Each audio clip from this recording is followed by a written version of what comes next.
জন্মের সময় কত কষ্ট পেয়েছিলাম, কিন্তু ওকে কোলে নেবার পর সব ভুলে গিয়েছিলাম। এখন এই কষ্ট কেন যাচ্ছে না? এখনই চলো, এই বাড়ি থেকে বেরিয়ে যাবে তুমি। তোমাকে আর সহ্য করা যাচ্ছে না।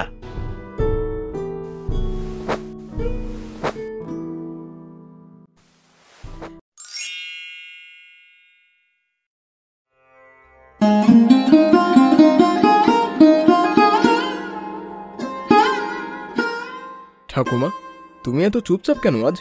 শরীর খারাপ লাগছে? শরীর তো খারাপ আছেই, কিন্তু মনটাও আজ ভালো নেই রে বাবা। তুমি সবসময় কিসের এত চিন্তা করো? 3 বছর হয়ে গেল, তুমি এখনো কিছু বললে না আমাদের। জানিস, আজকে আমার নাতনিটার জন্মদিন।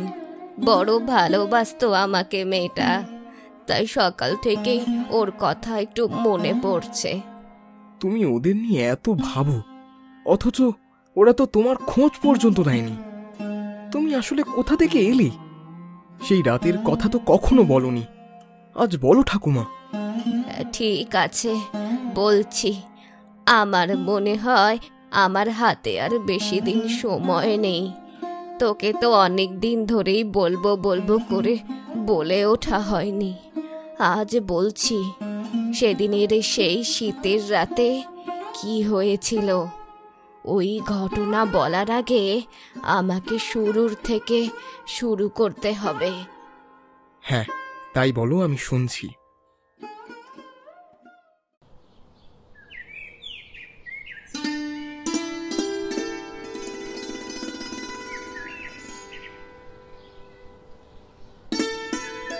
মা, এতক্ষণ ধরে বসে আছো কেন? কাজের মাঝখানে বসে পড়লে চলে? আসলে বৌমা, একটু জিরিয়ে নিচ্ছিলাম। হাত পাগুলো খুব ব্যথা করছে, দম নিতেও কষ্ট হচ্ছে, তাই একটু বসেছিলাম। ও, এই বেলায় ব্যথা করছে? কিন্তু খাওয়ার সময় তো কোনো অসুবিধা হয় না। কাজ করতে বললে শরীর টান দেয়। না বৌমা, আমি তো কাজই করছিলাম, একটু ক্লান্ত লাগছিল, তাই বসেছিলাম। কতটুকুই বা কাজ করতে হয়, সব তো আমাকেই সামলাতে হয়।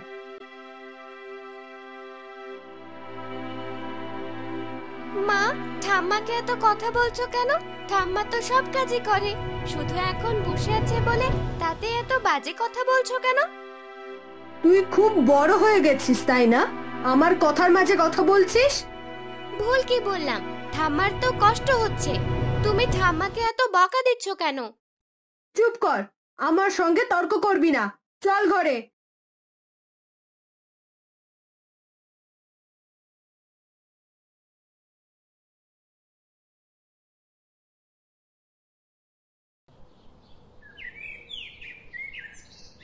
শুনছো, তোমার মাকে না আর সহ্য করতে পারছি না। দিন দিন বোঝার মতো ঘাড়ে চেপে বসে আছেন, নামার নাম নেই। আবার কি হলো? কি হবে আর, আগে তো কাজ করতেন, তাই এতদিন রাখলাম। এখন তো তাও পারে না, সারাদিন শুধু হাঁপায় আর বসে থাকে। সবকিছু আমাকেই সামলাতে হয়। আমিও ভাবছি ব্যবস্থা একটা করতে হবে। ব্যবস্থার কবে করবে? এখনই কিছু করো করতে হলে। এত সহজ না, বাড়িটা তো মার নামে, কিছু করতে গেলে ঝামেলা হয়ে যাবে। হ্যাঁ, তা তুমি ঠিক বলেছ, কিন্তু এতদিন রাখলাম, এখন তো আর পারছি না। আমি অনেক দিন ধরে এটা নিয়ে ভাবছি, উকিল বাবুর সঙ্গেও কথা হয়েছে। কাগজপত্র তৈরি হতে দাও, তারপর দেখছি আমি। আমার বেলা ফুরিয়ে এলো বুঝি।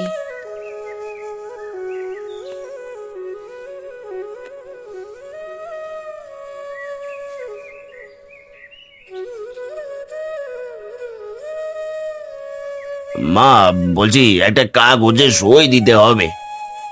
কোন কাগজ? দে।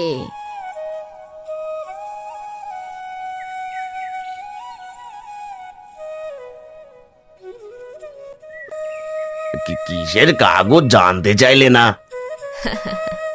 জানলেই বা কি, আমি তো আর চিরকাল থাকবো না। কিসের কাগজ, কিসের বাড়ি, কিসের টাকা পয়সা, সব তো থাকবেই, শুধু আমি থাকবো না। তাই কাগজের দাম নাই বা জিজ্ঞাসা করলাম। এভাবেই দিন কাটতে থাকে, কিন্তু আমার উপর অত্যাচার কমার বদলে আরো বাড়তে থাকে।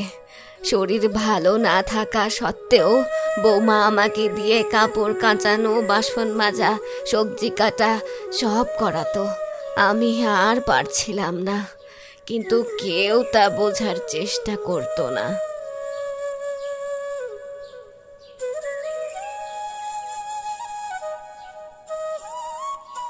উফ, সারা দিন পর এই খেতে বসলাম। হা হা, কি খিদে পেয়েছে।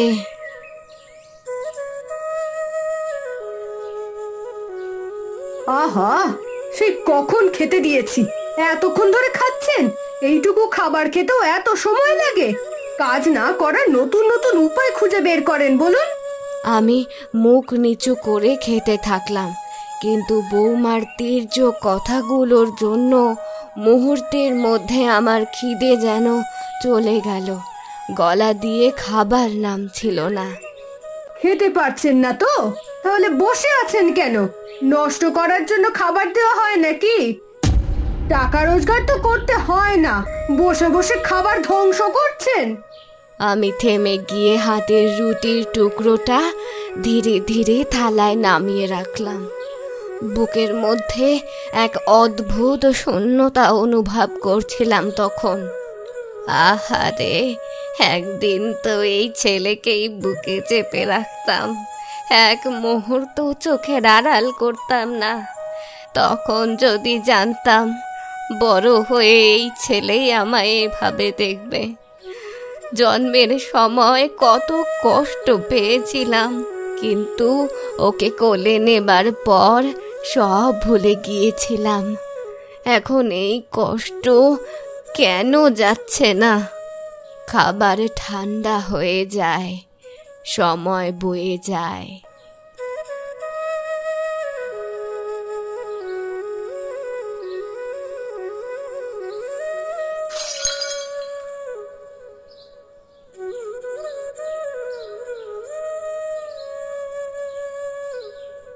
কি হলো আবার? কিছু না কিছু ভাঙতেই হবে, তাই তো? হাত পা চলে না, তবু সবকিছুতে নাক গলাতে আসতে হবে। কিছু কিনে আনার ক্ষমতা নেই, শুধু নষ্ট করতে জানে।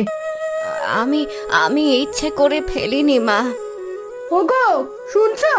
এদিকে একটু এসো তো। কি হলো? চিৎকার চেঁচামেচি কিসের? আর যা করেছে তোমার মা, তুমি শুনলে অবাক হবে। সব বাসনপত্র ফেলে ভেঙে দিয়েছে, দেখোই না কি অবস্থা। এই সংসারে কে খেটে মরে? আমরা। আর উনি শুধু খাবে আর নষ্ট করবে। আমি আর পারছি না, বিদায় করো তো একে, অসহ্য লাগছে। এভাবে আর চলবে না, আজই একটা ব্যবস্থা করতে হবে।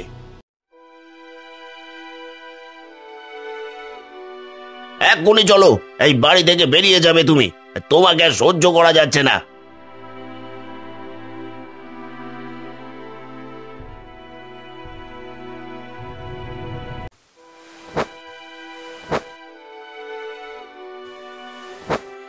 বাবা, কোথায় যাব আমি?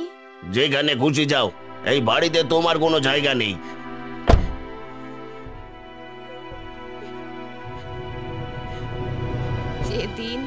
সেদিন আমি অনেক কেঁদেছিলাম রে। ছেলের পায়ে ধরে বলেছিলাম, বাবা আর কিছুর দরকার নেই, একটা কোনায় থাকলেই হবে, শুধু থাকতে দে। শীতের রাত ছিল রে, হাড় কাঁপানো ঠান্ডা, তবু বসে রইলাম। ভাবলাম দরজাটা খুলবে, কিন্তু না, আর খুলল না। তারপর হাঁটতে শুরু করলাম।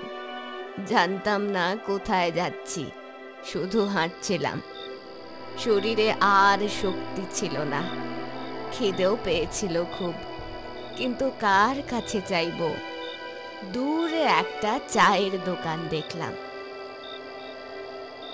ভাবলাম একটু বসি, না হলে শরীর টিকবে না।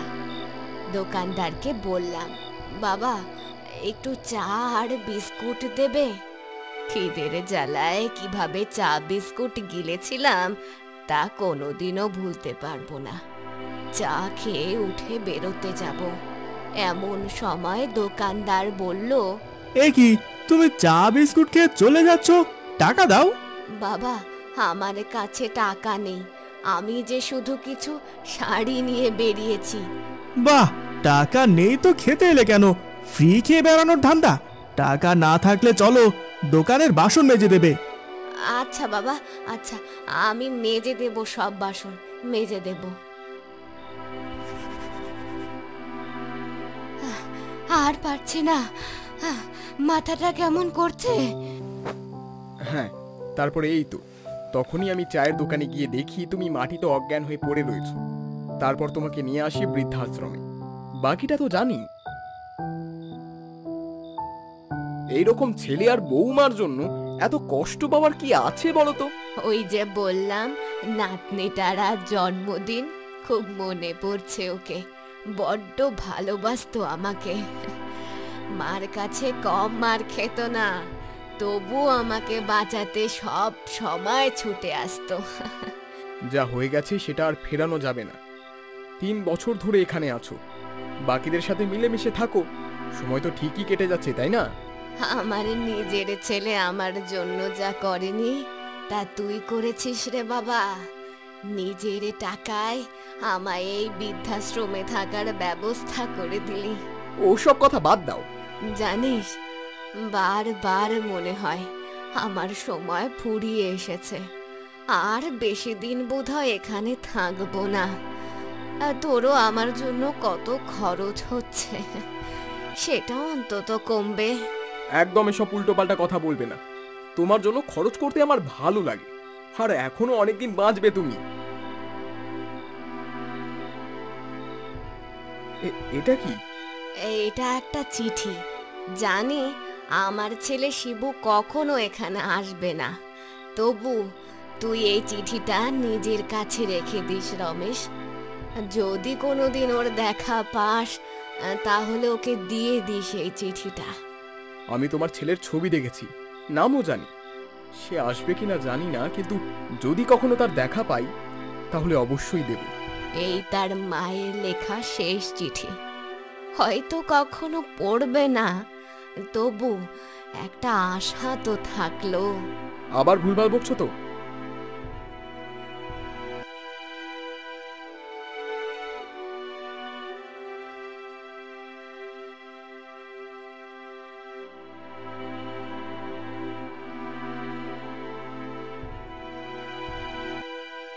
কে আপনি? আপনার মুখটা আমার চেনা চেনা লাগছে। না, আপনি আমাকে চিনবেন না। আমি এখন একজনের খোঁজে এসেছি। কার খোঁজে?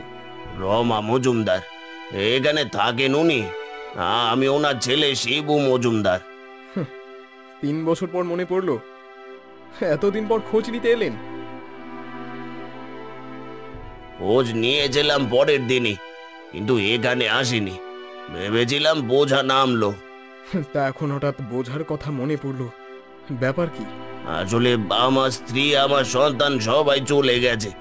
ব্যবসায় বড় ক্ষতি হয়ে গেল, মুহূর্তের মধ্যে সব পাল্টে গেল। আজ যেই কালী বাড়িতে ছোটবেলা থেকে কাটানো মুহূর্তগুলো আমাকে গ্রাস করছে। ও, একা থাকতে পারছেন না তাই এলেন? টাকা থাকতেও মাকে কোনোদিন খেতে দিইনি ভালো করে, তবুও মা আমার কাছ থেকে যেতে চাইতো না। কত অপমান করেছি, আর এদিকে একটু খাবারের কষ্ট পেতে আমার স্ত্রী সন্তান আমায় ছেড়ে চলে গেল। এসছেন ভালো কথা, কিন্তু আর 5 দিন আগে আসতে পারতেন। মানে? 5 দিন আগে মাঝরাতে আপনার মা এই বৃদ্ধাশ্রমেই মারা গেছেন। তবে যাওয়ার 2 দিন আগেই আপনাদের কথাই বলছিলেন। একটা চিঠি লিখে গেছেন, বলেছিলেন কখনো ভুল করেও আপনি যদি এখানে চলে আসেন বা আপনার সাথে যদি কখনো আমার দেখা হয় তাহলে যেন এই চিঠিটা আপনাকে দিয়ে দিই। আপনার খালি ঘরে এখন এটাকেই না হয় সঙ্গী করে নিন। অনুভব করুন যে আপনার মা এখনো আপনার সাথেই আছেন।